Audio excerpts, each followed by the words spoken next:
Thomas, would you be kind enough to do the roll call? Yes. Regent Bell. Present. Regent Roddy. Present. Regent Dennison. Present. Regent Hemmings. Present.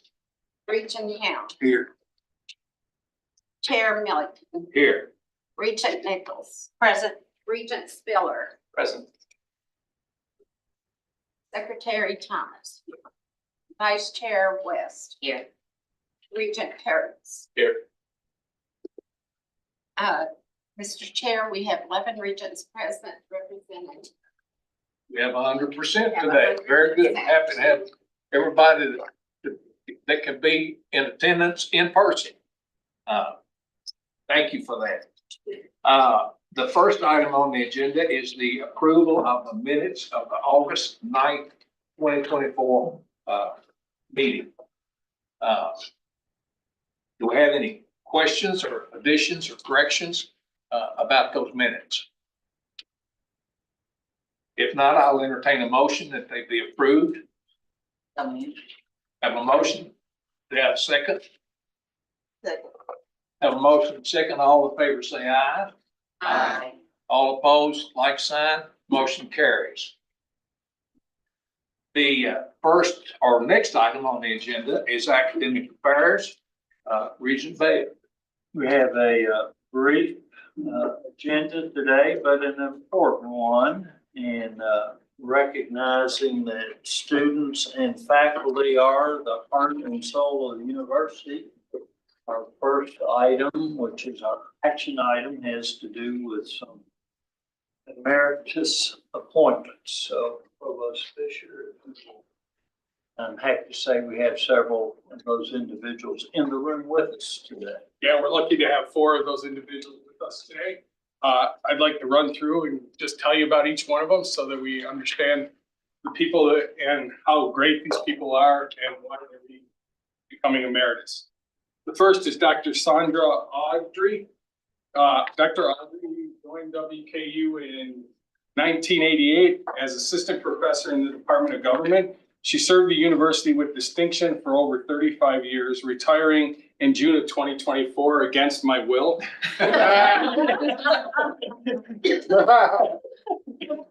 True or not? True. She has been a champion for civil and political engagement as well as dedicated professor.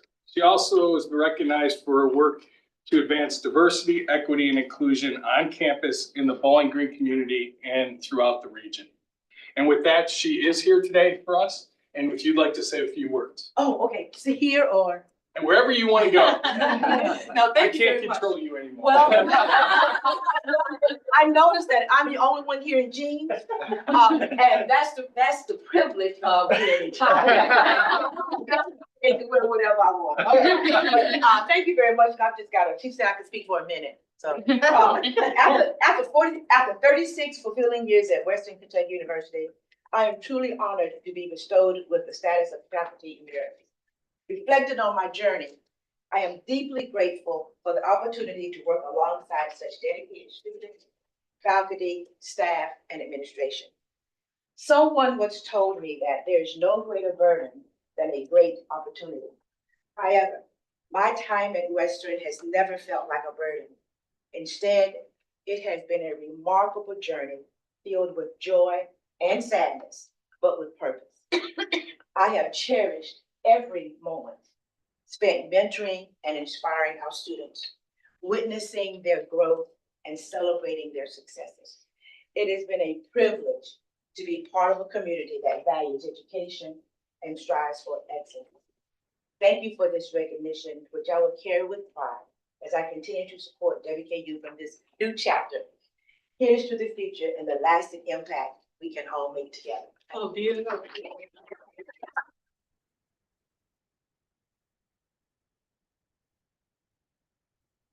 Second person is Dr. Donna Sheese. Dr. Sheese joined WKU. I was closer this time, I hope. On August 7, 2022, she has been a cornerstone of the communication department, dedicating time and expertise to elevating the academic experience of the students. She always had a huge level of teaching proficiency. And in the letters that I read, one of the things they said is that she set the standard in the communications department for all areas, teaching, research, and service. And with that, I would invite you to say it. I have just a little bit more than Sandra. On communication. Thank you for inviting me to speak on the honor of the emeritus status. Although I'm not on the payroll, I still have 3 WKU students who are still trying to finish up their correspondence courses. And I also have 116 Chinese students in Jilin University. So I guess I'm not totally retired, but I'm so looking forward to January when I get to start jury duty.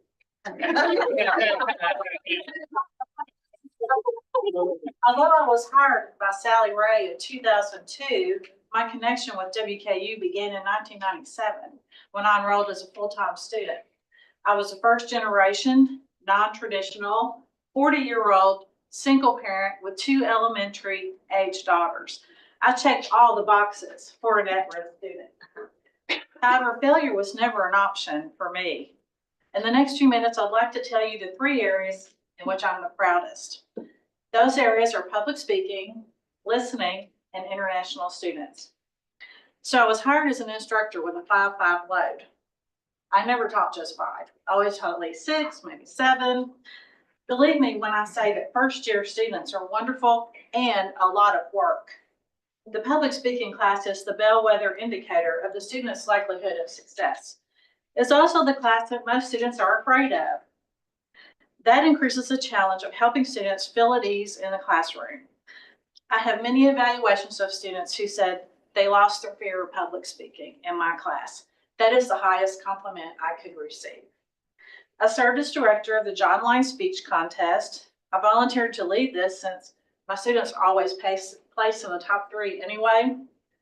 Participating in the contest was a boost to the students' self-esteem and brought in proud family members to see their child in action.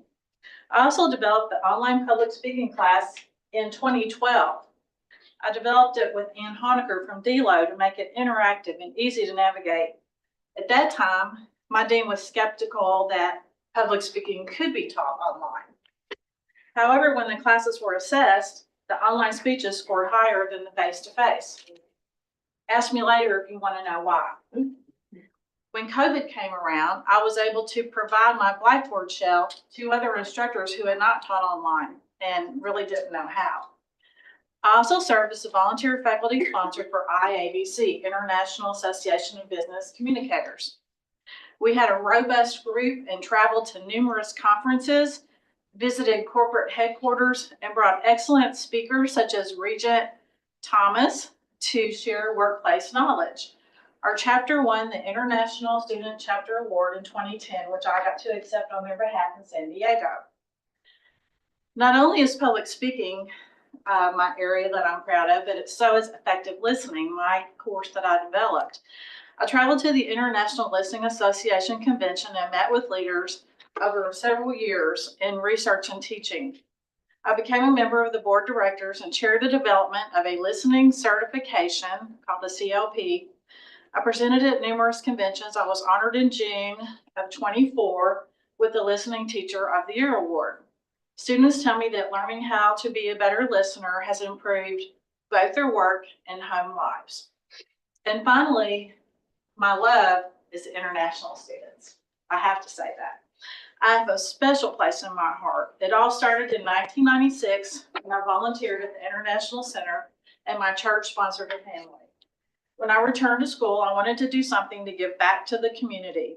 That something turned out to be my dissertation in 2010, which was about the local Burmese and Iraqi refugees in Bowling Green and whether they had assimilated over the 10-year span through qualitative and quantitative methods. So it was natural for me to love working with students here on campus. I taught for Navitas and then Pathway. John Sunnigard was very supportive and he does a great job for the students. Another international highlight was taking students on study abroad to Australia to study similarities between Native American and African slave experiences in Melbourne and the Australian Bishop Warrnambool. The 12-hour layover in Fiji wasn't bad either. I'd like to call the names of special mentors I've had along the way.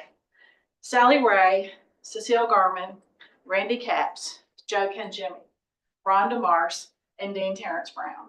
Thank you so much, and I can't wait to see what's next.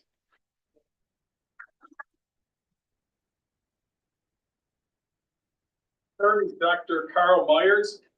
Dr. Myers joined WKU in 1995 as an instructor in the College of Education and Behavioral Sciences and progressed to the professional rank of professor in 2015. He served in the field of psychology for nearly 30 years.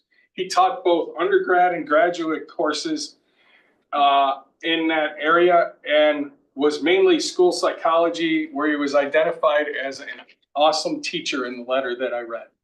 And he is not here today, but if we could give him a round of applause. The fourth is Dr. Albert Meyer.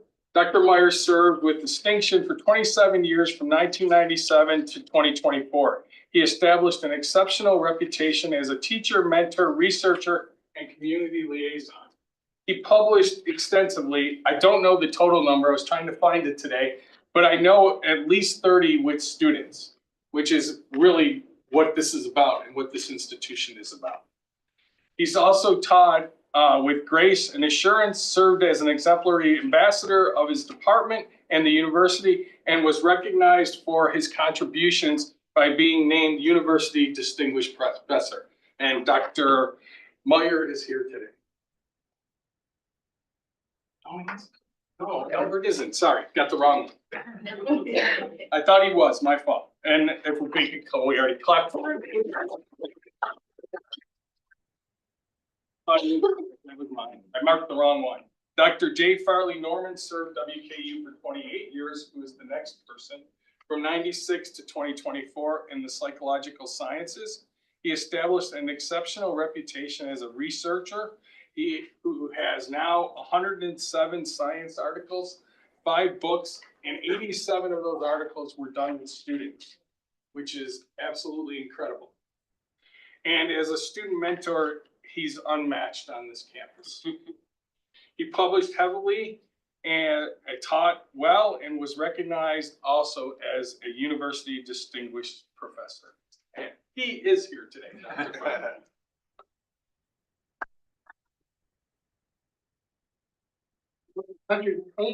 Oh, sorry. I mean, it's certainly been my privilege to be of service to the university and its students, and that's what we're all here for, is the students. And I think that 90 individual students have published articles with me over the years. And I think it's a great thing that every single person in my laboratory who's wanted to go to medical school, PhD program, even law school, has been accepted with 100% success rate. And that's great for our students. And people keep asking, how do I like retirement? And I have to keep telling people I'm not really retired. I'm still in my lab essentially every day, thanks to the university, right? The Ogden College of Science and Engineering in my department. I still have 7 students in the lab, and I'll keep doing research with our students for as long as I've got good ideas to publish. So it's been a privilege.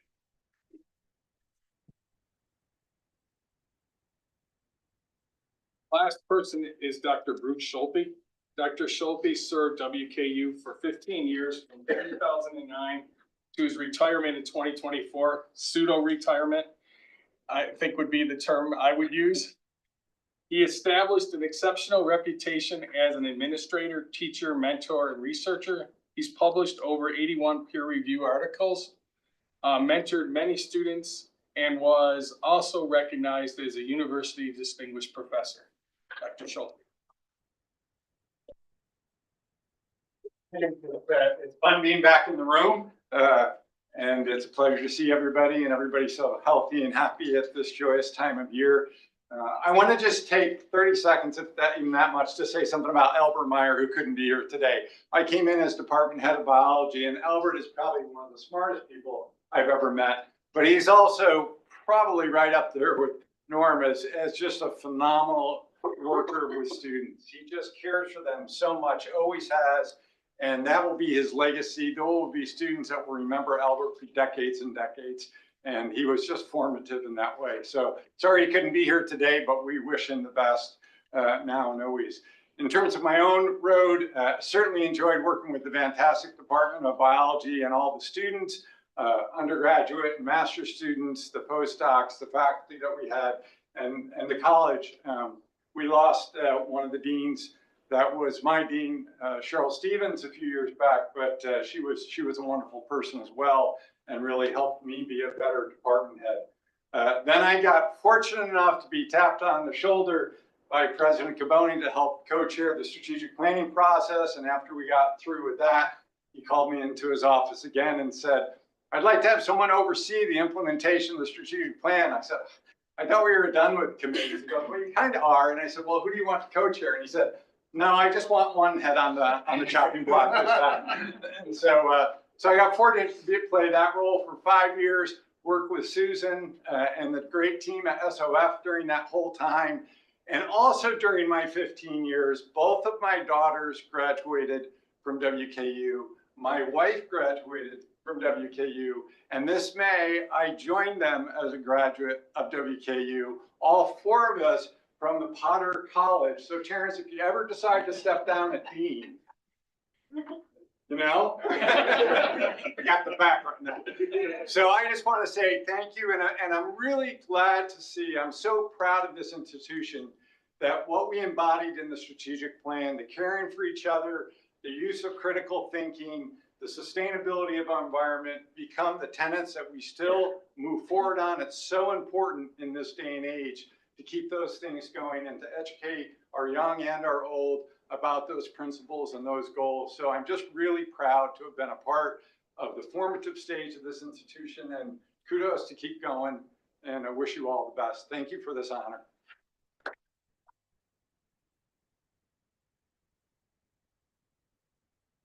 One of the rare privileges that Regents occasionally have is to serve on a committee with people like Bruce and Sandra, which I had the pleasure of being on committees with both of them and seeing firsthand that passion and belief in this institution that they brought every day for all these years, as I'm sure all the others that we're recognizing today did as well.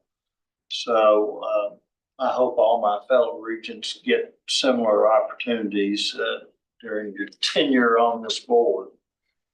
Any other comments? If not, I will call action item AA1 for approval of the emeritus appointments as described. Dr. Bell, I was going to say, I'm going to make the motion to do that, but you speak as serving on the committee with Dr. Audrey. I was a student of hers.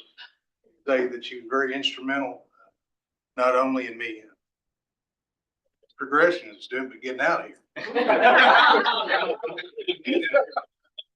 So I thank her for that, and truly miss that you won't be around for future students. I think Dean Brown has other plans for me, so I may be back. Second. Motion and a second. Any further comments, discussion? If not, all those in favor say aye. Aye. Opposed, like sign. Motion passes. Mr. Provost? Yes. You have another. We have one information item, well, maybe two. The new Department of Society, Culture, Crime, and Justice Studies in the Potter College of Arts and Letters has been formed. Would you like to say something, Terrence? Well, at PCAL, we've been working a lot on efficiency and structure and trying to reimagine what the college looks like moving forward. Next year, we will celebrate 60 years of the college, and that will be a fun time for all of us to look back and figure out what we've done well. But now we're trying to figure out what's the next 60 years of PCAL looks like. Part of this restructure is forming new units, and the new unit, SCCJS as we call it, has been hitting the ground running and looking at GMP documents, looking at how they can reimagine curriculum, experiential learning opportunities. And we think that this unit is going to be quite successful moving forward. So this is our pitch. I have one other that I was asked to tell you about. We got our SAC COC report back, which is the 10-year reaccreditation. I would say it was a positive report, and we have a few things to answer questions of theirs, but I see no barriers to us not being reaccredited as we speak. And just to remind the board, they will be here in March, and some of you may be asked to participate in some meetings to answer some questions. So just a reminder, but we're working on everything as we speak. And with that, the last part of this is a faculty presentation by Marcus Brooks. There he is. And Dr. Brooks is a sociologist whose work examines how the laundering and mainstreaming of reactionary racist rhetoric in the media, and especially social media, influences public understanding about race and racism. And the title is Colorblind Nationalism and the Browning of America, Social and Political Implications for a Changing Nation. Thank you. Thank you. Thank you everybody for having me here, for Dean Brown for asking me to represent WKU and the new SCJS department. So I'm going to use all of my time management skills and boil down my whole research agenda into like 8 minutes. So as Provost Fisher said, my research kind of focuses on how the ways that, particularly in media, the way we talk about, understand race and racism influence public understanding of race and racism. And in particular, for what I'm going to present today, I'm going to focus on one part of my overall research agenda, which is looking at the concept of the browning of America, or the idea that we are moving towards where we've historically been a majority white nation to a majority minority nation, and kind of thinking about the impacts of that. So that's what I'm going to be talking about today. Okay, so I'll save you the 1 hour lecture that I do for my students. So I'm sure everyone here understands what slavery and Jim Crow represent as kind of like temporal periods in US history. But the main takeaway from this slide that I want to kind of point out is that sociologists kind of generally kind of articulate the United States having these 3 eras of racism that are shaped by the material conditions at the time, right? So politics, legislative changes, so we could, like the abolition of slavery to Jim Crow to civil rights era to where we are now, as this era of new racism, which is this post-civil rights era where it's kind of understood that to racially discriminate is illegal, it's socially unacceptable, but the kind of presumption here is that racism still exists despite these legal barriers, right? So then this kind of school of research looks into like, well, what does this look like? Why does this still persist? So kind of the background of my work here that's kind of thinking about as these like temporal eras is that, so we've been saying we've been in this era of new racism since roughly like 1965, like that civil rights era, right? And the kind of like literature and scholarship on new racism kind of came into formation, like solidified about 25 years ago. So my kind of argument is that since that time, there have been major social, technological, demographic changes that warrant a reassessment of our condition of new racism that we have today. So I pull out 3, and I'm not saying that these are the only 3, these are just the 3 I focused on in my research: is the dominance of new racism, the rise of internet and social media, and for this presentation, I'm just going to focus on the browning of America. So again, we just can see here, just for as a visual, so this is the white population of the United States, so it's pretty steady until like the 1960s, which makes sense. That's our civil rights era. We have some pretty significant changes to immigration laws. So just the population demographic makeup of the country began changing around this time. And then we see here just another graph demonstrating the rise of the foreign-born population, right? So the kind of browning relates to not just like interracial pairing and childbearing, but also immigration. And then part of it also is, when you look at census data, is people changing their racial affiliations, like on census reports. So this is a concept that's been kind of like bandied about since about the 90s. This covers like from a 1990 issue of Time magazine. So this is something that we've been looking at, but as far as I can tell, we haven't really gotten a good handle on. what this looks like. So that's what my research looks at. So just for the sake of time, I'm not going to go into like the full details of these projects, but these are 2 projects that I've published, and I'm in my 3rd year now here at WKU. So this is representative of work that I've done while I've been here at the university. And essentially what these research projects look at is online discourse about race and by proxy racism. And what I kind of find though in this research and then kind of elsewhere is this kind of like changing in the way that we're talking about race and racism. Where historically, again, if we look at these eras, the new era of racism is kind of understood that with certain characteristics about kind of kinder talk about racism, that we don't necessarily talk explicitly about racism. And also implicit in this is a little bit of a political bifurcation, where it's kind of understood to be conservative or Republican is to have one kind of standpoint on race and racism, or to be more progressive or less left-leaning is another. But what I find in my research is something different. Is kind of a change in the emergence of a change in the racial structure that's focused more on ethnicity and nationality, and not the historic black-white binary that we've had in the United States. So I developed this concept of colorblind nationalism, and I'll just read this here. So these are the 4 components of the definition of this concept I developed. That colorblind nationalism represents an ethno-nationalist populist ideology, practice, and a style of race talk. And race talk is just how we talk about race. That constructs solidarities between white and non-white conservatives based on shared political, economic, religious, and moral values.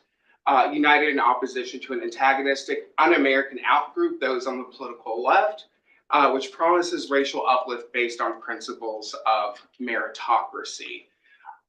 So again, what this colorblind nationalism seeks to do is offer an explanation for kind of like shifting of historic racial assumptions about political affiliation, right? Because historically, especially since like mid-century, it's pretty much been understood that majority for conservative party, it's majority white support, and while for Democrats, it's not majority black, majority of black people in the United States do support Democrats. But I'll show you also here just some little bit of preliminary data.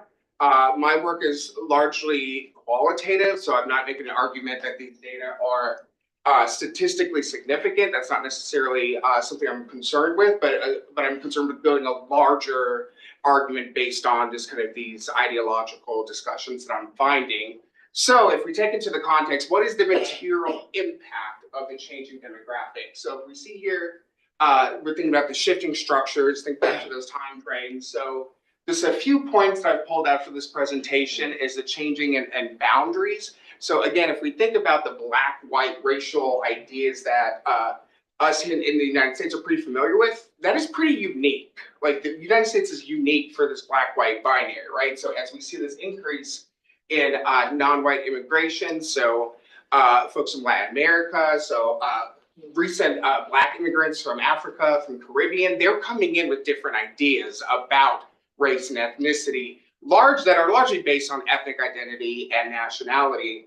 And then we see here that there is some separation from native-born populations. And then finally, on this part here, just showing the kind of like the ideologies, right? Because again, so much of this in the United States specifically is built on this idea that there's been a schism between white and black America in so many different ways. But what these kind of show that there is actually a lot of overlap, specifically for conservative black Americans, in the ideologies and the ideas of how the United States, the nation should be, how it should operate between conservative black and white Americans. So these are just some of the things that I'm kind of arguing are part of that milieu that are creating these changes. So just a couple of data points, and then I'll wrap up here. So these are, and again, I'm not arguing significance, but just as part of a broader picture. So this chart here shows support for Black men and women, and then Latina and Latinos from 2020 to 2024. And what you'll see in these two top 4 lines is support amongst all of these groups for a Democratic presidential candidate went down from 2020 to 2024, right? So there's been a lot of talk about the kind of like the racial breakdown of the election. So what we see here, have been small changes, specifically like for Black women. There's been a lot of talk about that, but it has gone down, right? And then inversely, the support for a Republican candidate went up.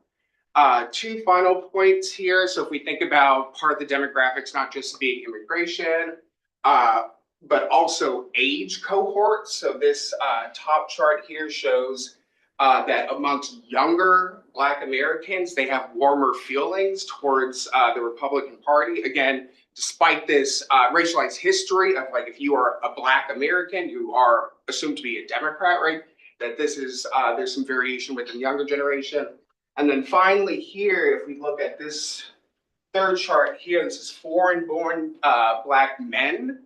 So Black men who are foreign-born, 30%, and this is 2020, voted for the Republican candidate. And if you notice here, if you, on this second line here, it goes back down to regular levels of US-born Black men in the second generation, so 10%.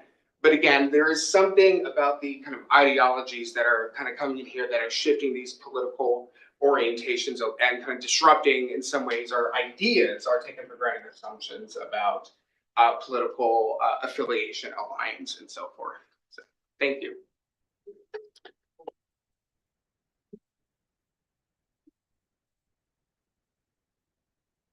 Questions? Can you talk a little bit about the relationship between religion and conservatism and Black churches and Latino, Hispanic religious views as well? Because I think it's integrated. Yeah, no, you must have been looking at my computer hardware, because the new project that I'm working on is actually looking at kind of the idea if there's like a Black Christian nationalism. So typically when we think about Christian nationalism in the literature, it's assumed to be white, like white Christian nationalists. If you are a Black person, you cannot definitionally typically be understood as a Black. If you're Black and a nationalist, you're a Black nationalist, like in the kind of like Malcolm X-ian tradition. So there is, and this is why I kind of reference the kind of like overlapping ideologies that we're finding in the literature, that these kind of like nationalist ideas that we associated with white Christian nationalism, if we take off the white and just look at the ideas towards militarism, towards immigration, towards family values, that population, specifically, I've looked at like the Black American population, that those who have higher ratings of kind of Christian nationalism ideologies overlap, right? So kind of the research that is saying, if there is not necessarily this material political benefit that Black Americans are getting from the Democratic Party, right, which some would argue is the case, then that natural ideological overlap might bring this rise and kind of like a Christian nationalism cross-racially.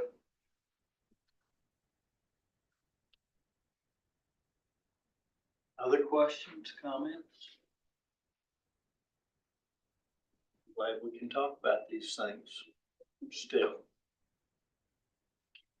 Thank you, everybody.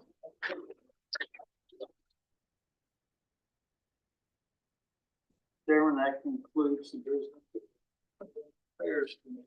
Thank you, Regent Bale. The next item on our agenda deals with finance and budget. But before I call on Regent Brody, who is chair of the Finance and Budget Committee, I want to make a comment about our budget process, which is something that is ongoing as far as the Board of Regents and as far as Western is concerned. A vibrant university is a living and breathing entity.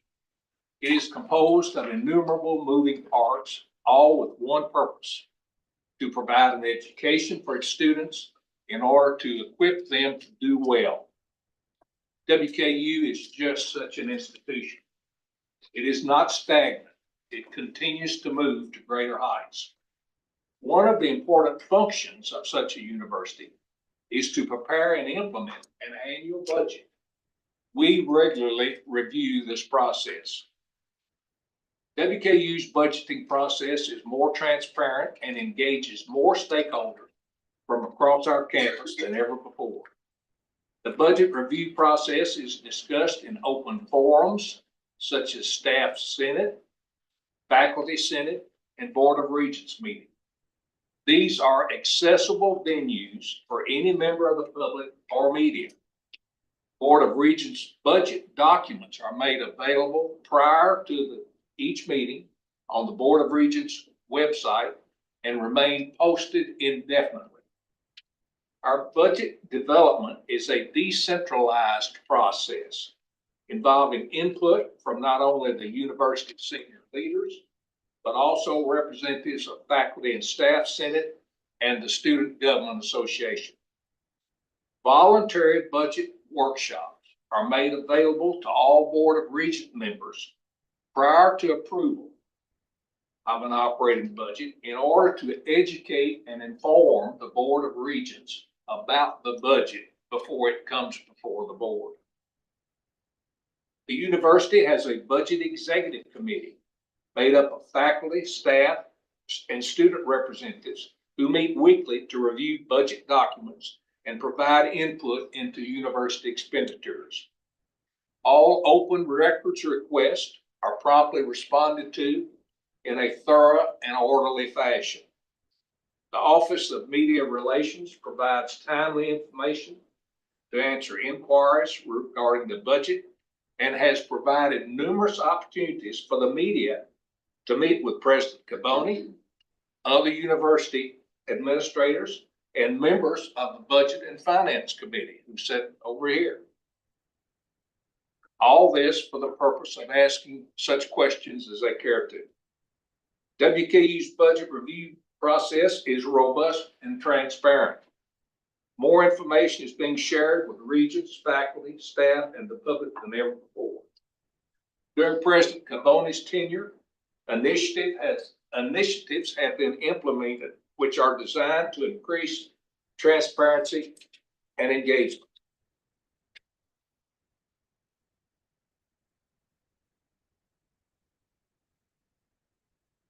The financial landscape of higher education is challenging. Despite this, we have achieved positive outcomes, such as increased retention, increased graduation rates, and increased net tuition revenue. WKU's metrics tell the story. Our budget is not prepared in a vacuum. Our success is not achieved by accident. President Caboni and scores of dedicated professionals such as Susan and her team dedicate considerable time to reviewing budgets and ensure fiscal responsibility. Our budget development is a decentralized process with input from across the entire campus. It is an open and transparent process with full and complete disclosure. With those comments, I'd call on Regent Brody for the finance and budget report. Thank you, Chair Milliken. Thanks for those comments. Our first four items we could run through and technically in a consent agenda, but we have the audit and I want to make that as a separate item. So finance and budget item 1 is the acceptance of the audit report and financial statements for the year ended June 30th, 2024. Susan Howard. So as the auditor was here at the October meeting, it's a clean audit, no audit adjustments, no audit findings, the best audit we can have. So I'll take any questions. And we've got Ronaldo and our controller here that worked really closely with our auditors if we have any specific questions. Any questions or comments? If not, I'd entertain a motion to accept the auditor's report and financial statements for the year ended June 30th, 2024. So moved. Second. A motion and second. All in favor, say aye. Aye. Opposed, by like sign. The second item is the approval of the 2024-25 statement of revenues and expenditures. So I'm not going to run through the whole presentation that we did the last time. I just think it's really important to remind the board that this first quarter statement that we presented in October is favorable. And as I told Chair Brody just yesterday, hard to believe, but within probably 3 or 4 weeks, we'll have the second quarter under our belt. So we'll be sharing that with the board at our next meeting. But if you'll see, the margin increased nicely over the actuals from 24. Our revenue less expenditure, positive increase of 5.2 million. Any other questions or comments? If not, I'd entertain a motion to accept filing the statement of revenues and expenditures for the 3 months ended September 30th, 2024 and 23. Motion have a second? Second. All in favor say aye. Aye. Opposed? Motion carries. Finance and budget item 3 is the acceptance of the line of credit renewal. Susan, any comments there? No, this is just a regular housekeeping order of business. When I first came, we went about getting a line of credit. So the best time to get a line of credit is when you don't need a line of credit. Yeah. Because when you need one, it's difficult to get. So we have one in place. We've never tapped into it, but it's there as a safety net, and it's basically best practice for universities. Any questions of Susan? If not, I'd entertain a motion to approve the board resolution for the line of credit with JP Morgan Chase Bank. So moved. Motion made and seconded. All in favor say aye. Aye. Opposed? Motion carries. Item 4 is the approval of personnel action. So really nothing to say about that. It's a lengthy report. I think we do this once a year now versus every quarter. So nothing irregular in there. So any questions? Any comments? If not, I'd entertain a motion that we approve the faculty and staff personnel actions. Motion? Second. Second. All in favor say aye. Aye. Opposed? Motion carries. Okay, we're to item 5. Which I think is Bruce. Bruce Wiseman. So item number 5 is a proposed revision to the Board of Regents bylaws. I provided a brief description of that at the October meeting, and I'm happy to take any questions. Anyone has. Have any questions or comments before we vote on this change? If not, I would entertain a motion to approve the revised bylaws for the WKU Board of Regents as presented. Second. Motion and second. All in favor say aye. Aye. Opposed? Motion carried. Information item here, Susan. So this is the information item on our first quarter interim statements. Just as a reminder to the board, we didn't bring these to you at the October Finance Committee because of timing. One of the things we talked about with the changes that I think you're going to talk about in executive session, it's difficult to close a quarter and the end of September. It takes you a week or more, right, Amy and Ronaldo, to close the books and then to prepare the statements. It just wasn't feasible for us to get it done in October. So beyond the audit and everything else, changing banks and all that, the accounting staff with everything they have going on, I'm grateful to them for all they've done. And I'm here to go just in a high level with the statements. These are not audited, they're done in-house. But this, if you remember right, last year was the first year we presented quarterly statements. So we didn't have any comparative year. So now we do have 2 years. So you can compare this year to how we're doing last year. And so going to current assets, I think on your balance sheet, it's I think the most important thing that most accountants would focus in on is your cash. And so your current assets, our cash declined slightly over the previous year, about 6.3 million. That's directly related to, as a reminder, our performance in the prior fiscal year. We ended the year with a $6 million deficit. Actually, I'm sorry, $4 million deficit, and which was an improvement from the prior year, a great improvement. And so when your performance is not what you want it to be, well, you'll see a decline in your cash. The remaining between the difference in the 4 and the 6 is primarily capital expenditures, which we get reimbursements. from the state. So,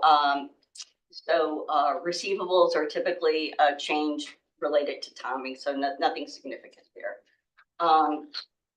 If you move on to non-current assets, the first item that I want to people look at that restricted cash and want to know why we don't include that in cash available for us to spend. That is, it's restricted cash for a reason. It's restricted. Those are cash from our bond sales, for specifically for the field house and press box project. And you'll see that we're drawing down on that as we're completing that project. So 42 million down to 35 million this year. So no significant changes to point out in assets. We went from 616 million in the prior year to 638 million.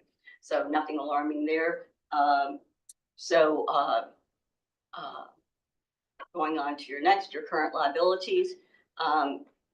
Increase in, I've got to always disclose, I'm not a CPA. And there's a reason I'm not a CPA. I don't have my certified public accounting license. And so a lot of this is just accounting rules, as Chair Brody will talk about. So the item that's the increase in unearned revenue due to timing. This is due to timing of accounting entries. And if you look at it, it's actually gone up in the unearned revenue. And that's because of the timing of when we receive our Pell grants and our CAP grants, and we recognize it as revenue, but we don't receive it until the prior quarter.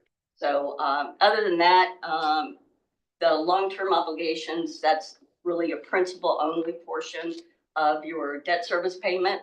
The reason you see the change there from 13 million down to 5 million, it was an estimate in the prior year. Reminder that the prior year was the first year that we did the quarterly statements.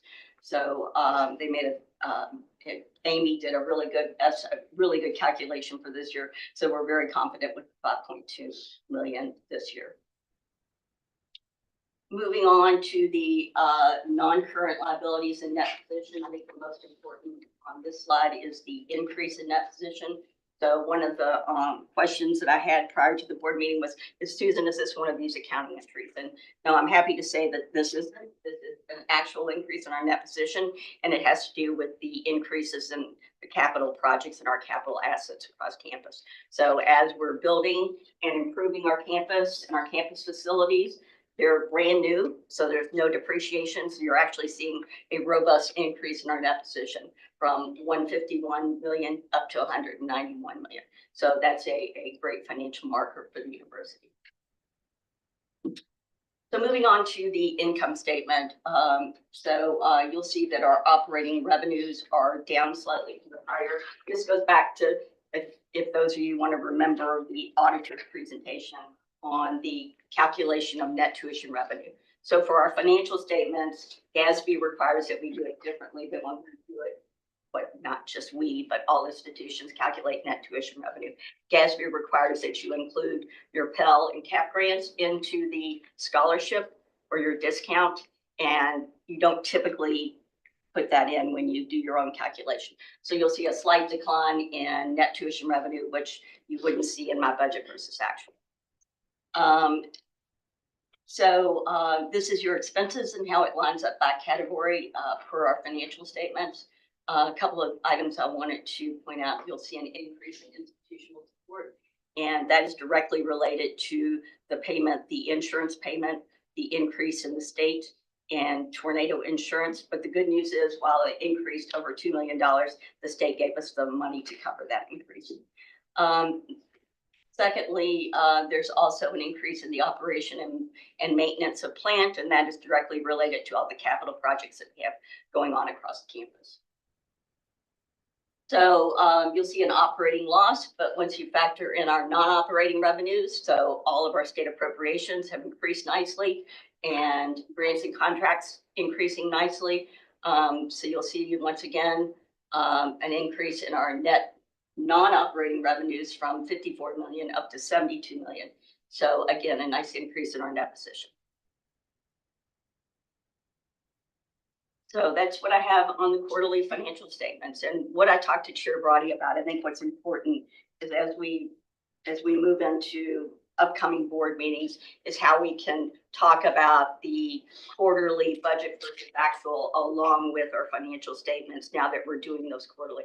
I think they will marry together nicely. And so we can talk, and we've not had the opportunity to do that. So I'll work with Chair Brady on this going. Thank you, and thank you all for your work on these statements. Any other questions or comments before we go read the bill? So I think one of the things that we struggle with is in the meeting and the way that we have this lined up, we have the feel-good side of academic affairs. Look at the, as Regent Bell said, the heart and soul of the university, of the faculty, the staff, and the students. Turn to the finance side, and it's always these numbers, and it's, if we talked in June, we were looking at the budget and realizing the budget year that we had and the cuts that we were looking across campus. I think your comment was that you felt bad for people on campus. I said something wrong. Part is going to be, I think, just taking a moment to reflect as we get about halfway through. We haven't done those statements yet. We haven't closed out that it has been a lot of work this year so far. There have been tremendous cuts, and I have seen that across. Also reflecting on the fact, and to get to where we are, to see improvement in this. I want to make sure as we talk about, I think there's 57 people who took voluntary separation. We continue to push on the financial side of things, and there's a lot of reasons for that, very good reasons. And as people talk about the budget on campus, understanding the pressures that we have. But I think it's very important that we as a board set the tone that we not lose the core of what we're doing that's taking place. And that was reinforced for me this last week when I walked by one of the retiring faculty members' offices, and I saw they'd thrown out their book of Start with Why.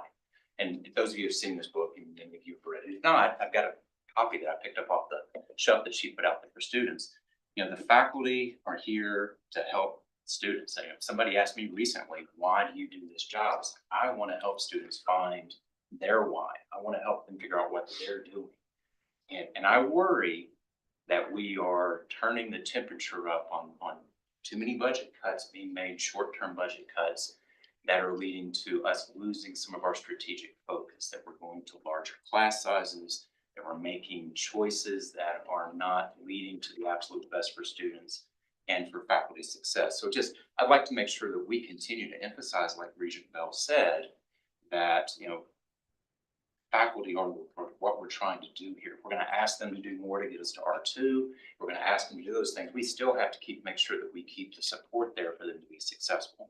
And so, as someone who's on both committees, I see the realities of both sides and understand why we're doing it. We have to have the leadership to say, we're still going to be committed to the students, and the faculty support is a part of that student success. So I guess I would say that every decision that's made out of academic affairs at this time is a decision based on making sure that students are successful. And the definition of successful that we use in academic affairs has to deal with graduation and helping them find a career as they move on from us.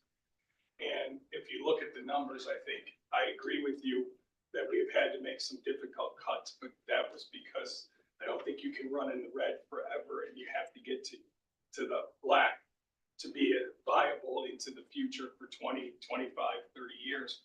But I think what we've seen is there's been a commitment when you talk about first gen LLCs and things like that to make sure that the students who need help can find help on this campus. Are we perfect? Absolutely not. Do we have enough? Probably not, but the hope is as we move forward that this continues to be our focus, and it has been our focus since day one. And I think the fact that retention's almost at 80% and graduation is almost 60% is much better than it was 5 years ago. And that's the numbers that I think I look at when I'm trying to figure out if we're at least moving in the right direction. If we weren't moving those numbers, I'd be really, really disappointed, and I would struggle. And I know the faculty has taken a burden, and there's no doubt about it, and I will say that. But that's also the administration too. All groups have in a large number of cases had to shrink a little or work a little harder and do that. But that's just higher education as we speak today. Yeah, and I would absolutely say, and I've said this in some meeting forums as well, there is no office on this campus that is not heavily entrenched, that's and refocus and take cuts. And I think the faculty are very much aware of that. And so I'm certainly not just speaking for the faculty. And as I've spoken to other people on the campus, outside of faculty, they're also like, we got to make sure we're still committed to the reason we're here and we don't lose our core, our mission of what we're doing. I'd also just, the ramp model, when it was adopted by the board, which predates me, we talked about the strategic reallocation of resources to areas of growth. And yet we're still doing a lot of across the board budget cuts. And that bothers me some. So I'm glad you brought up ramp, because one of the things that I inherited was colleges that had been growing in student population and their budgets were staying the same. Other colleges that were losing students and their budgets were staying the same. And one of the things we've tried to do is we've gone through reductions, is ensure that we're protecting the areas that are growing. We're reinvesting in those areas, and areas that are struggling and not willing to adjust, they will continue to decrease. And so this is the world of higher education. And if you don't read the Chronicle or Inside Higher Education every morning, you may not understand how good we actually have it. There's a university just about 500 miles away from us in the middle of Ohio that's dealing with a year-over-year $38 million deficit that looks a lot like we do. And so the work that we've done to be fiscally conservative, to not find it acceptable to run in the red, and the work that we've done to have the budget crafted and created not by 3 people, but by our academic and staff communities and our leadership in a transparent way, for me, is how we continue to be successful. We've continued to make progress. The variance between revenue and expenditures continues to go down. And the goal is for us to have excess revenue. And I'm really proud and thankful of the work of leadership, not just administrative leadership, the work of academic leadership in the colleges, making hard choices, the work that have happened in departments. But you've got to pair that with the other work. And so we have areas of campus that are continuing to innovate and re-innovate. Dean Brown and his new department is exactly the way in which you don't just talk about declining revenue, you talk about growing revenue. And I think that's, Shane, as you say, the core mission of what we do is student success. The metrics speak for themselves. Are budgets tight? Sure, they're tight everywhere.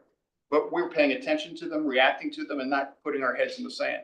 And yet, student success continues to go up. Graduation rate continues to go up. Research productivity continues to go up. And I would argue that efficiency will continue, has to. It's the world we live in, that we have to squeeze every drop of efficiency to help our students get to the finish line. And work is changing. And we have to figure out how we take advantage of every innovation, including AI, to make ourselves more efficient, to support every student. And at the end of the day, look around the country. Places like us are being squeezed. They're being squeezed because of declining enrollment. Well, why is enrollment declining?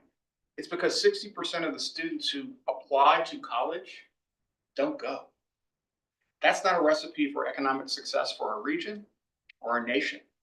And so we have to continue to push on that, articulate the value proposition, and at the same time as a community, celebrate what we've done and what we're doing. It's not easy. The go-go days of the mid-90s all the way through the early aughts, that's over. And if you look at demographics and the future of this country, yeah, we're in the middle of the demographic cliff. But post-COVID, we're not even doing population replacement. We're at 1.7 now. So this feels hard.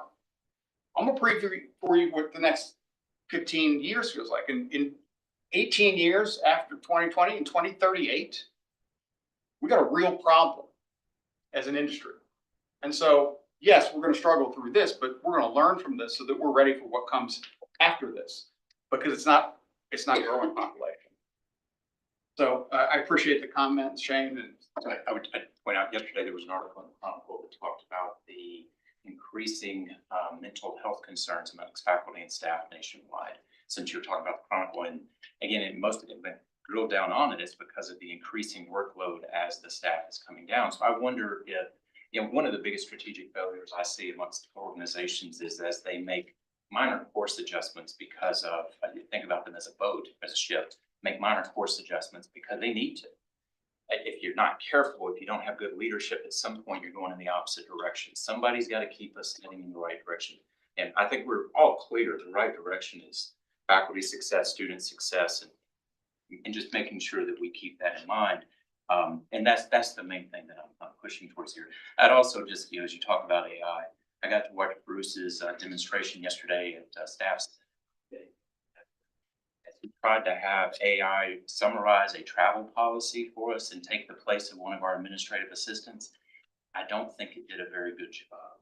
So AI has a ways to go before it can replace too many things. So Thank you all for your comments. If I can, add, as someone that has now been here longer than anyone else,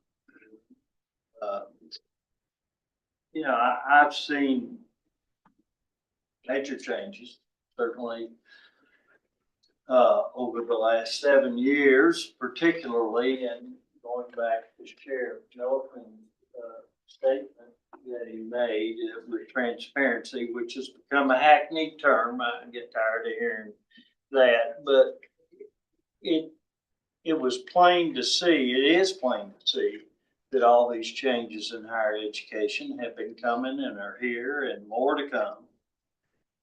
But as far as this board being involved and trying to be transparent, I think we do a better job today than I've seen before. I think we strive to do a better job. And you go back, Bruce, to when you co-chaired the strategic planning process, my gosh, we involved, every board member was on one of the committees, and it was a campus-wide process that involved, how many people did we have on committees? Almost 80 people. Yeah, and so we have made an effort to not just give every board member the opportunity, but the responsibility to be involved in everything that's happened. And the transparency behind our curriculum process that we've changed, and not to mention the budget.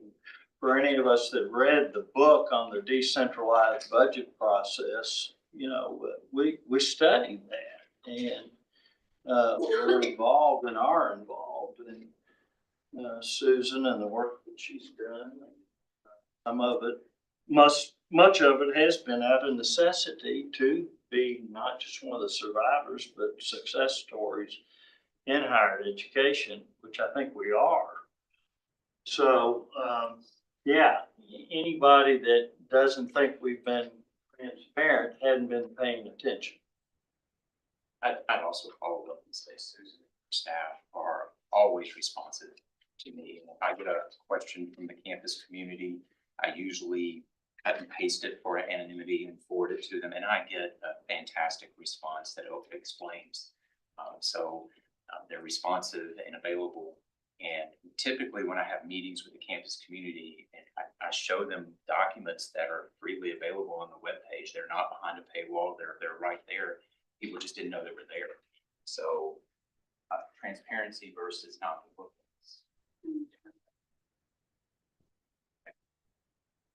Any other comments?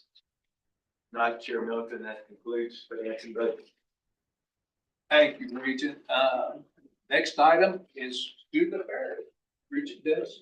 Well, again, I had the best committee, but as I'm sitting here thinking about it, I think our success in student affairs is only because we pay attention to academic affairs by having wonderful professors that teach our wonderful kids, and also in finance and budget, because we have to make sure that everything matches and we're doing what we need to do to be fiscally responsible. So now, I guess Dr. Martha Sells, and I'm sure it's gonna be this WKU band, people have been so patiently waiting for their time to shine, so I'm so excited. Yeah, thank you so much, Regent Dennison. Yes, we are pleased to introduce the best band in the land. Give it up for them. For introduction, and you all share with us today. Good afternoon. We've got a couple of students that are going to be joining us with this presentation. So, Mr. Gilbert, if we can, oh no, sorry.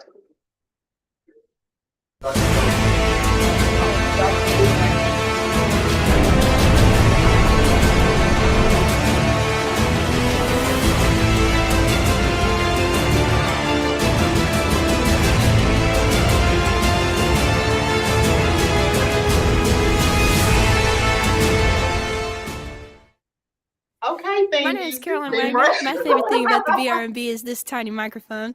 And today we're going to hear everybody's favorite things about the Big Red Marching Band. I love it. Marching band just as a whole has taught me how to like work hard and how to put yourself into something that you really love. I think marching band is a huge lesson in discipline. Our school motto, the spirit makes the master, I think that marching band has really taught me that. Growing as a performer in marching band as I'm growing as a person. That's been really cool to see. Marching band may not be a skill that I can use later on in my life, but the things that I've learned from it definitely will be. I think the thing that I love most about marching band is the community that it provides. I love that I can just show up to rehearsal and just be in a good mood, even if I've had a bad day. I love marching band because it really gives me a sense of belonging.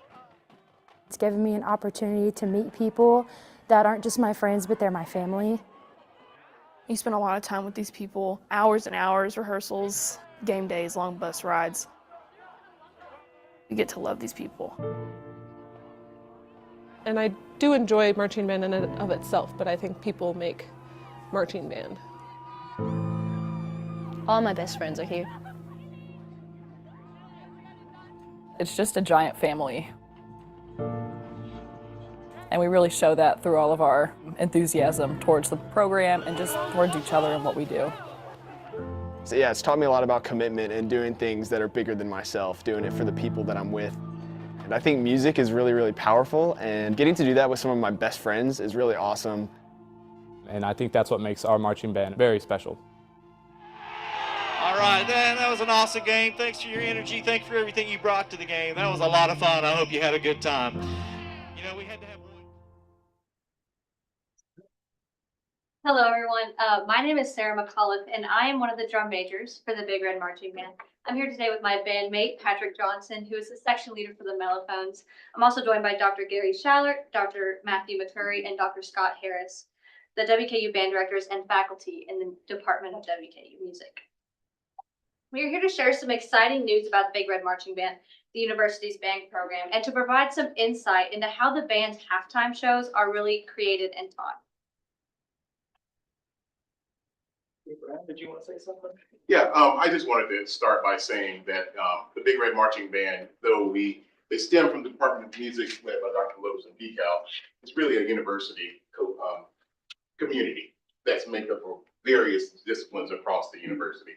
I do want to ask, how many people were in band at some point of your life?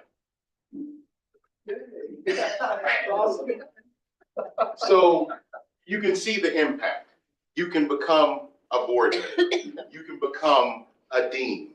You can become a president by being invested in marching band, and not just marching band, but just in bands in general. And I'm very proud of this organization, and just wanted to highlight the commitment from our directors.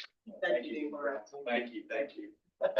Good afternoon, everyone. I'm Matthew McCurry, and I have the honor and the privilege of being the director of the Big Red Marching Band. And the first thing I want to tell you is that we have a great, amazing group of students. And I can't say enough about how dedicated they are to the BRMB and how dedicated they are and proud they are to represent WKU. They love this school, and they show it every time you see them on the field, on a bus, anywhere. They will tell everybody how much they love WKU. They represent the university. They represent the great Commonwealth of Kentucky, not only in the region, but in our nation. And soon they're going to do it internationally. And we are so proud of that. The Big Red Marching Band is a performing machine on game days. They do the Topper Walk. They do their 9-minute traditional pregame show that would stand up to any Division I marching band in the nation. And their high energy performances for each show presented throughout the season stand up the same. The most common question I get asked throughout the season is, how do you do it? There are 300 people out there. How do they get to that spot on the field, and what do they do? How do we put this together for a ball game? And we're going to give you a little behind the scenes of that today so you can see it. Planning for the halftime show really starts in the spring and summer months. Right as soon as this season's over, we'll start planning for the next one and getting ready. We have to determine how many band members we're going to have, and we are proud of our numbers right now. We have a lot of people in this band. And the philosophy behind our show is to entertain the crowd while challenging the students to perform at a high level. These are our students. We want them to exceed expectations. We want them to perform well. And so we ask of that. We ask them to perform at their highest level. And for our music education students, it gives them a model for what they can follow when they graduate and they have their own bands, their own groups to perform. So we hope they take that with them. Most often we develop our shows that have great crowd appeal, tunes that the crowd will recognize and have them tapping their toes and singing along. We've had some fun themes like pop music divas or queens or rock and roll through the decades, and they've been a lot of fun. It really gets the crowd on their feet. This year, because of an exciting opportunity you're going to hear about, you've probably already heard about it, but you're going to hear about it in just a moment. We designed 2 shows around the British invasion and featured the Beatles and a lot of other groups about the British invasion, and it was great. Our first show showcased several iconic Beatles hits such as Get Back, Sgt. Pepper's Lonely Heart Club Band, and Hey Jude. The second halftime show featured some British rock classics, Who Are You, Pinball Wizard, and closed with the iconic Rolling Stones hit, Paint It Black. Tunes that at the beginning of the season, when I asked the students if they were familiar with, they might be able to raise their hands. But now they sing it everywhere they go. They know the tunes, they sing it, they loved it, and they love performing those shows totally.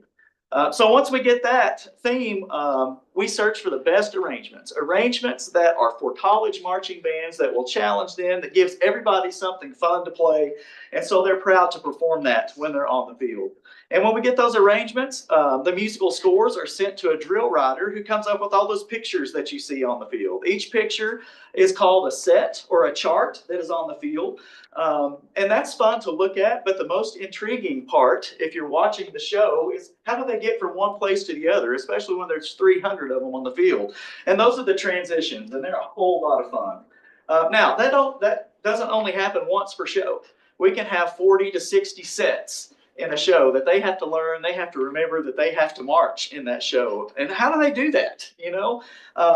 These students are incredibly smart. They are so smart. They're playing music, they're perfecting marching fundamentals, they're synthesizing the musical and visual aspects of an 8-minute halftime show, and they're having a great time while they're doing it. So we want to give you just a little bit of insight on how that works in the next couple of minutes. The drill writer provides us with drill charts that have coordinates for every member of the band and the counts related to specific measures and phrases of the music. Dr. McCurry's drill charts are printed on huge sheets of paper that he uses to teach the drill. And all of the students have the drill on our cell phones available with a special app that we use for learning the drill. When most people see a football field, they see a big green rectangle with a bunch of yard lines. When we see it, we see a giant graph with different points and coordinates that we use to navigate the field. For example, a coordinate sheet for a drill chart may say, side 1, 4 steps inside the 30-yard line, and 4 steps behind the front hash. Each drill chart specifies for each band member their coordinate for that set. In the past, we had to make thousands of copies of drill charts printed on paper for the band that would end up in the recycling bin after we learned the shows. So this new method of learning drill saves money, time, and trees. It is a valuable tool to teach the drill quickly and efficiently using modern marching band technology.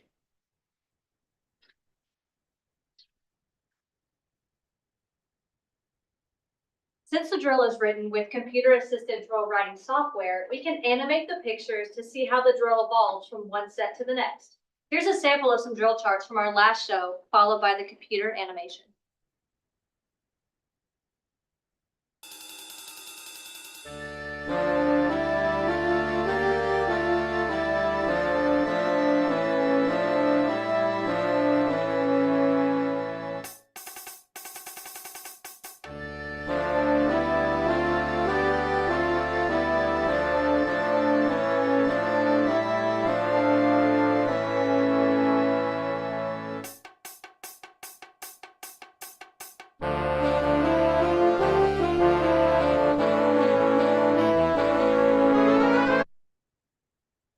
And now a short video clip from our halftime show from last Saturday, where you can see how it all comes together.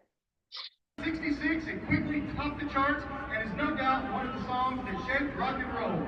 We hope you enjoy the iconic rock and roll songs, Painted Black.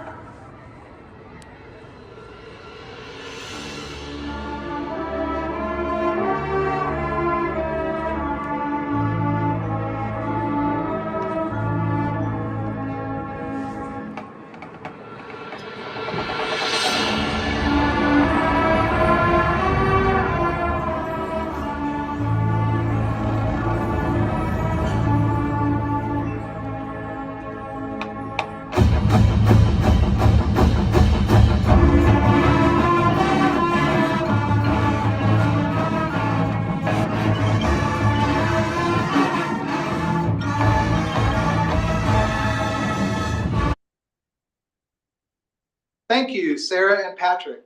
Hello, I'm Gary Schaller, Director of Bands. Sarah made a reference a moment ago about some exciting news for the university and the band program. In 2025, we will be celebrating the 100th anniversary of the WKU band program. The first band at WKU was created in 1925 by Joyce Phelps, a student. On the previous slide, I don't know if we can go back one. Yeah, previous slide, there's a picture of that first band taken on the steps of Van Meter Hall in 1925 with 18 student musicians. The following year, a director was hired named Franz Strom, and new uniforms were purchased. Man, we have come a long way since that first band with 18 students in 1925. Stepping off our centenary year, on January 1st, 2025, the Big Red Marching Band will be leading the lead group in the London New Year's Day Parade.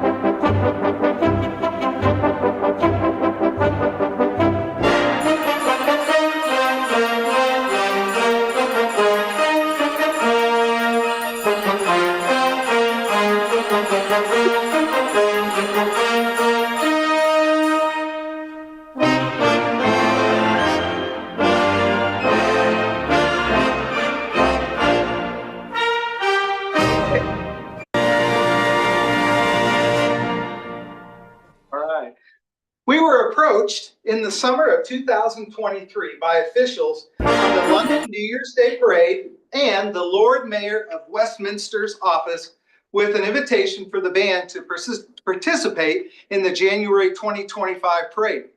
We felt that the timing was perfect, aligning with the 100th anniversary of the WKU band program, and we were excited to represent WKU by showcasing the pride of the Hilltoppers on an international stage. Dr. McCurry? So not only is the Big Red Marching Band performing in London, but the WKU Symphonic Band will be presenting a formal concert in London's Cadogan Concert Hall on Monday, December 30th. The symphonic band is made up of 90 student musicians, of whom the majority are also members of the Big Red Marching Band. The band will be performing American symphonic repertoire for a packed concert hall in London's Sloane Square.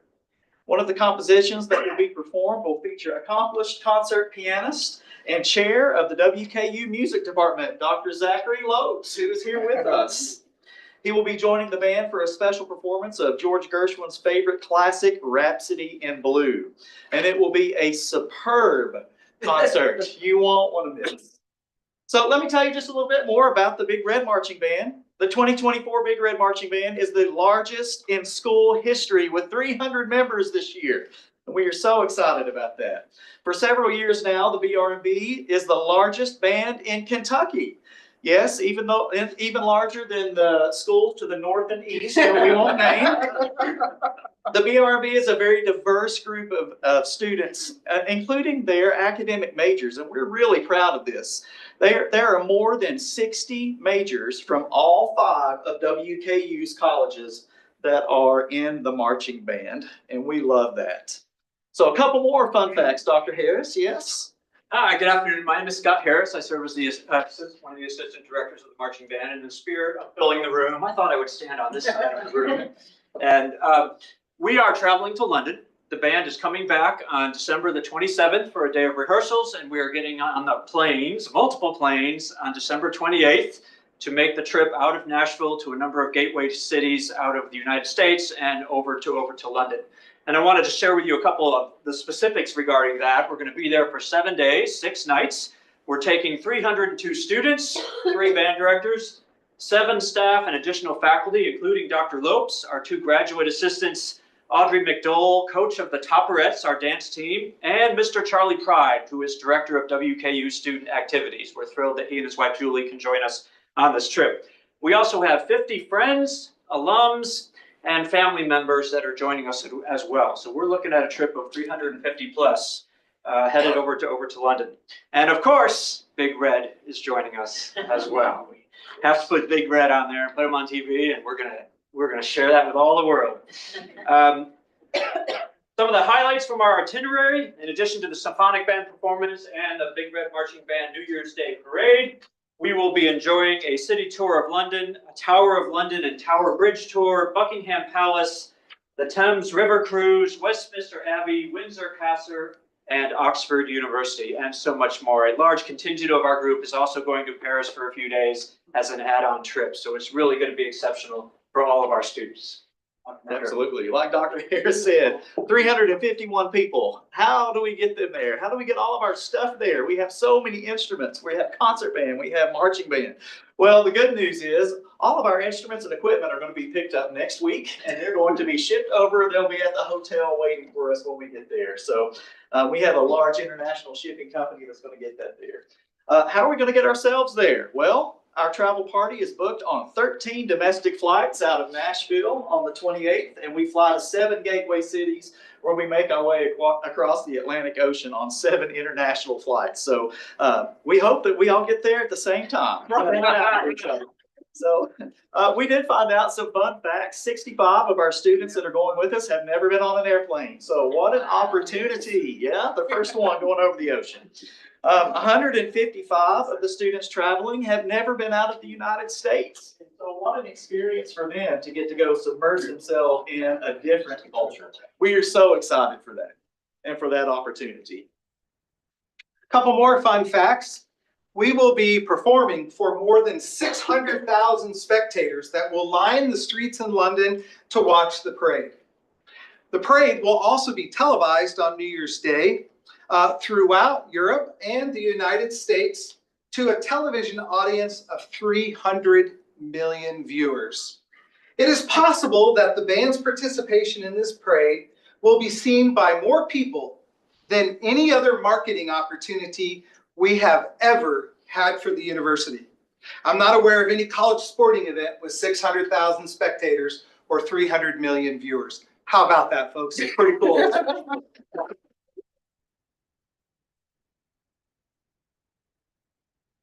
Thank you so much for allowing us the opportunity to toot our horn. As you can see, we are very excited to showcase our incredible band and university in London for all of the world to see through our two performances. Go Tops. Is there any question you can answer? I have one. So it's going to be on PBS. Do we know what time that is?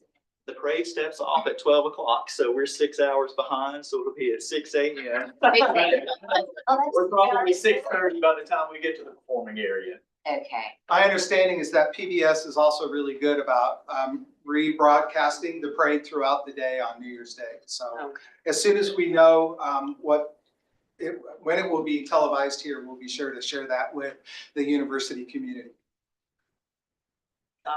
Did you say Big Red is coming with y'all? Big Red will be leading the parade. Oh, y'all. Any other questions? We're excited. Thank you so much. I want to speak for all of us. We're so proud. I mean, I love it. The shows are awesome. You know, during the basketball games when the band plays, awesome. You know, everything is just, you know, we appreciate what you do. And no, I don't think I can walk and chew gum, so I can what you all do, play an instrument and knows music and move the right steps. I mean, it's definitely you're a multitasker, so all of you are. So thank you, thank you, thank you. We Thank you for appreciate such it a so great much. presentation. Oh, I think this is just a fabulous opportunity for our students. I just can't emphasize that enough that, you know, 65 that have never even been on an airplane and half of them have never been out of the country. So. And I often say the Big Red Band, they're the hardest working student organization that we have. They really, I mean, when you see all that they do. After seeing this presentation. And go to school. That's right.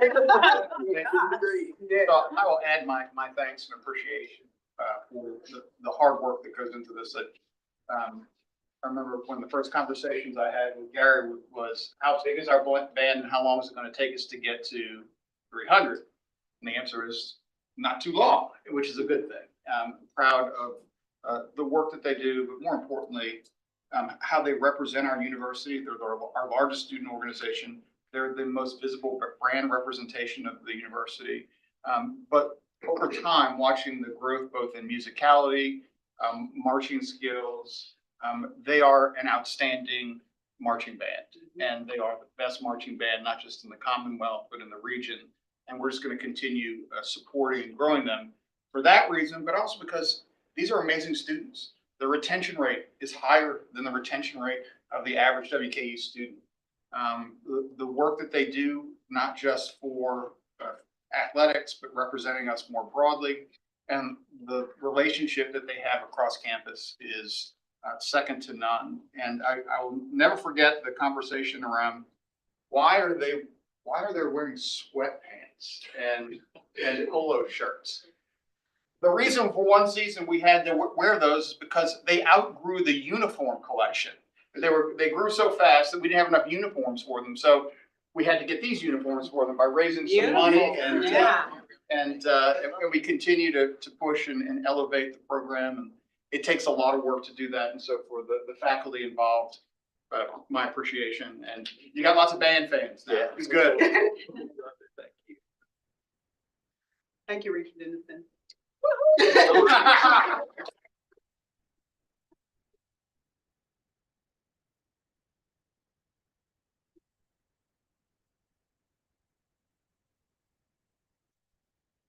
Next item is the executive portion of our agenda. And so Amanda knew she's going to be called on immediately, so she's already taken the seat. Thank you, man. Thank you, Chair Malikan. I'm happy to be here today to present for approval of a philanthropic naming opportunity of a residence hall, which will be determined at a later date, in honor of a generous gift of $2 million by the Tincher Charitable Foundation to honor the legacy of Robert and Mary Tincher and their deep passion for WKU. This gift will establish 2 new endowed housing scholarships, one with a preference for students who are graduates of Bowling Green or Warren County High Schools, and the other to support Lady Hopper Alley. Robert was a 1952 graduate of WKU and a World War II veteran. He played basketball for the legendary coach, Ed Diddle. He was originally from Beattyville, Kentucky, and was the CEO of Monarch Environmental for 25 years. Robert passed away in 2009. Mary was a 1949 graduate, and she hailed from Fulton, Kentucky. She spent many years working for Western Kentucky Gas Company and the Bowling Green Parks and Recreation Department before joining her husband as an owner at Monarch Environmental. She passed in 2018. The Tinchers' gifts to WKU began in 1976.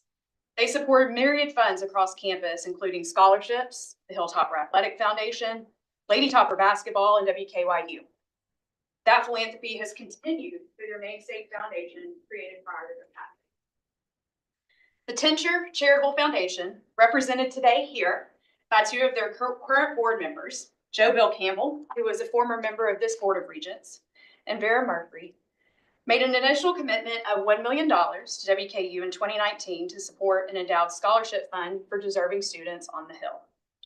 As many of you probably know by now, their generosity spans well beyond WKU, and they have awarded millions of dollars in grants to organizations such as the Med Center Health Foundation, Sky CTC, and the Boys and Girls Club, leaving a lasting legacy on our community, just as Robert and Mary would have wished. This new $2 million commitment, there's no better way to recognize the Tinchers' longstanding support of WKU than by naming a residence hall on our campus. So what amazing news from two amazing people who just love this university. I want to thank both Joe Bill and Vera for being here. Joe Bill was also chair of the Board of Regents as well. And so thank you for your continued support of our university. And on a personal note, I knew Mr. Tincher in a way that was unusual in that when I was a graduate student here, I worked at Andrew's Restaurant. And on occasion, they would make their way over to Andrew's in the afternoon, the Monarch folks. And Mr. Tincher was generous then too.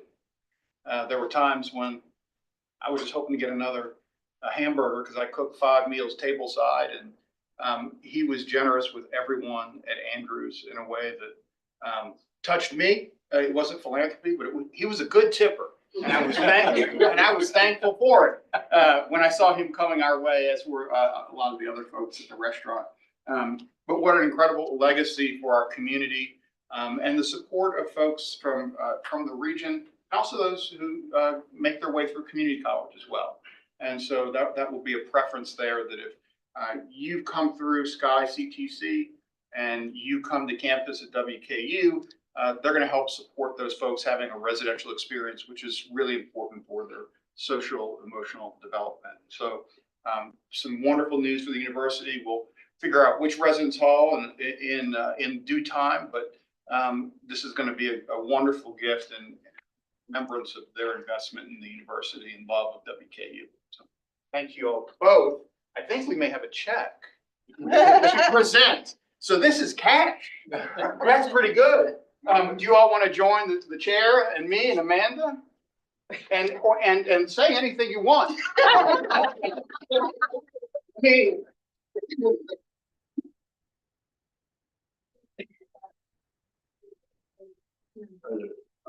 Listen, what this university has meant to me personally and my family. I was telling them that I wanted to swim in the swimming pool, little arena, which was a library. I don't know what it is now.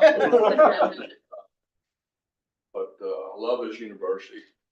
You have great leadership here. I know this fella for many, many years. And Bob and Mary Tincher were two of the most generous people that I've ever known. They were a client of mine for about 40 years when I was a lawyer. And they loved this community, and they didn't have any children. And they considered this community to be their family. So we, as a foundation, Vera is our president, and I serve as a director and as general counsel for the corporation. We have this year made some rather large donations, and I'm pleased, Mr. Chairman, Mr. President, to present a check for $2 million payable to the College Heights Foundation on behalf of the Robert and Mary Tincher Charitable Foundation.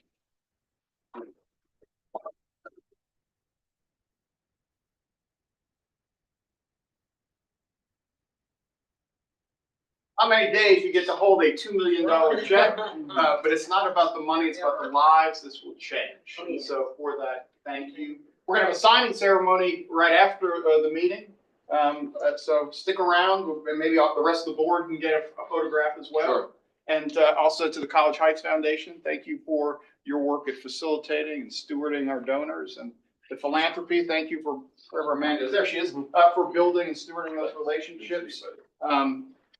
Just a tremendous, tremendous institution-changing gift. And our Student Life Foundation folks are very excited as well, right, Martha? Yes.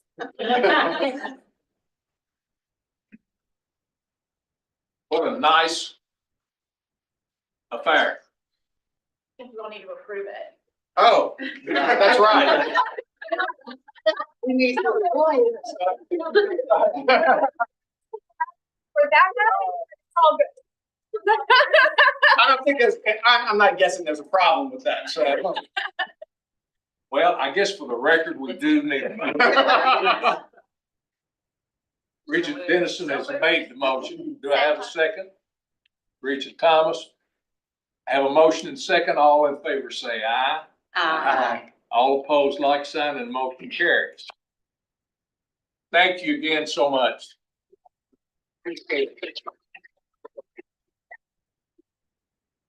President said words can't express what an impact this is going to have on a lot of people, and something that we felt for years to come. So it's just one of those continuing gifts. All right. The next item on the agenda is the proposed 2025 meeting schedule. I think everybody has been presented with a copy of this. This is just for discussion today. Does anybody have any comments or likes or dislikes? Well, I was gonna, so the first one is gonna be committee and quarterly on the same day. Correct. And then the May 8th, of course, will just be committee, and then there's a special call meeting. Then the November will be committee only, and December quarterly meeting. Anybody have any comments about this? I mean, do you like it or? Is there any concern about longevity of the meetings? Will they? I'm sorry. Since you add them together, would they be 2 or 3 hours long versus? Well, They were I separate? think what we were trying to do was have Susan's finance part kind of meshed in with our meetings, so that would coordinate, and we'd have the right information at the right time. Am I correct about that? Susan, you all kind of worked on this and coordinated this Right. to try So to. the schedule works well with us closing our books and being able to produce the schedules to present to you. So the only real change is the January committee meeting becomes February, because Susan won't be able to have the closeout in time for the January. And so I think that one will work much like other institutions across the state. We would do committee meetings for an hour and a half, 2 hours, take a break, and then come back. And it's really a consent agenda.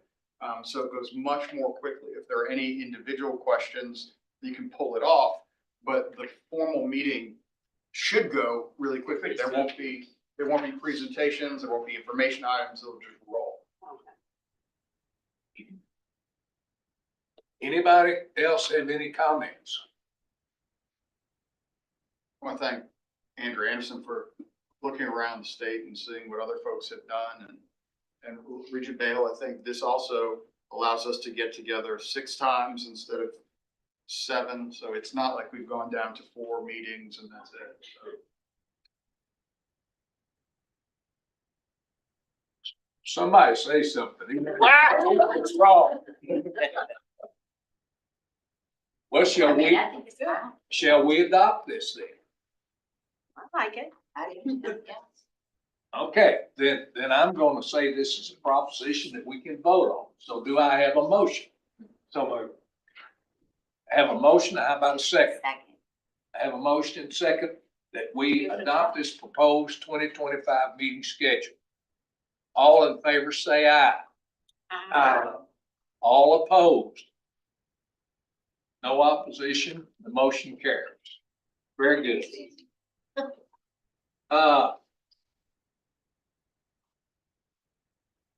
Under other business announcements and that type thing, let me advise the board that we have, President Caboni and I have discussed the president's evaluation, and we have gone over it in some detail. We appreciate the input and helpful suggestions that the board members made. They have been discussed at length. It is a very positive evaluation that underscores President Caboni's commitment and dedication and his hard work as far as this university is concerned. The next is just a comment. I saw a piece on the news that Health and Human Services had expanded the Trauma Center on our South Campus, and they are to be congratulated on this much needed expansion. The Trauma Treatment Clinic complex is now, which I think is another star as far as Western is concerned. Just a few, and this certainly does not include all, but these are a few of the 2024 highlights that are provided by the Office of Media Relations. First, WKU's operating fund surpasses its $100 million goal. We all remember how this started and what the original goal was, and then it got changed to the better. In August, President Caboni announced that the Opportunity Fund, established in 2018, has grown to nearly $103 million, creating 267 new endowed scholarships. We released a report noting WKU's economic impact on the region and the state. WKU added $528.4 million to the Bowling Green region in fiscal year 22-23. WKU added $1.6 billion in income to the Kentucky economy, equivalent to supporting 23,996 jobs. Next, we hosted #1 international and New York best-selling author, Dr. Lisa Genova, for the second annual President Speaker Series. Dr. Genova spoke to a large crowd in Van Meter about how to preserve our memory. And I know all of you that were there, as I was, certainly enjoyed that presentation. I thought it was just outstanding, and it was outstanding that we could have her here on our campus for such a nice affair. We hosted the award-winning entertainer Flo Rida for a pregame concert on South Lawn. The third annual pregame concert was the largest outdoor concert yet at WKU. Another important item, we dedicated the Garrett Plaza, the oval green space now at the heart of the academic village at the top of the hill, was named after President Paul and Miss Virginia Garrett, and was dedicated in September in front of members of the Garrett family and the greater community. And those of you who have seen it know how beautiful that area is. We cut the ribbon on our College of Human and Health Services Community Health Science Complex. This complex will have several key programs that will play a vital role in advancing community health initiatives and addressing critical issues in health and wellness. WKU's public media had 4 finalists in the 56th Annual Public Media Awards, Pittsburgh, taking home 1 national award. Our College of Health and Human Services received nearly $1.6 million in scholarships. These scholarships were awarded through the Council of Post-Secondary Education, Healthcare Workforce Investment Fund, to support students pursuing nursing and social work degrees. In partnership with Fayette County Schools, we announced Project Evaluate. This pioneering initiative is designed to enhance public participation and address the critical shortage of certified educators in Kentucky. And what a shortage we have, and anything that can be done to help that situation is much desired. WKU was named the best school for veterans. The Military Times named WKU the best school for vets in Kentucky. 3rd in Appalachia, 27th among public colleges and universities, and 37th nationally. But the best school for vets in Kentucky. Biology faculty member Sharam Banga received 2 grants from the National Institute of Health. He has now received a total of 3 NIH grants in the past 2 years. For the 15th consecutive year, we were listed in the Princeton Review Guide to Green Colleges. As I say, these are just a few of the accomplishments of WKU during the fall 24 highlights. There are many more, but these we felt were worth noting, and that the Office of Media Relations was kind enough to put this together. Do we have any other business come before the board? I remind you of our Christmas dinner, and then of course the college recognition ceremony in the morning. I imagine we'll probably need to be there, what, a little bit after 7? Yes. In order to be ready to start at 8 o'clock, correct? I hope all the Regents can be there and can participate. Do we have anything else? If not, I'm going to adjourn this meeting. All done.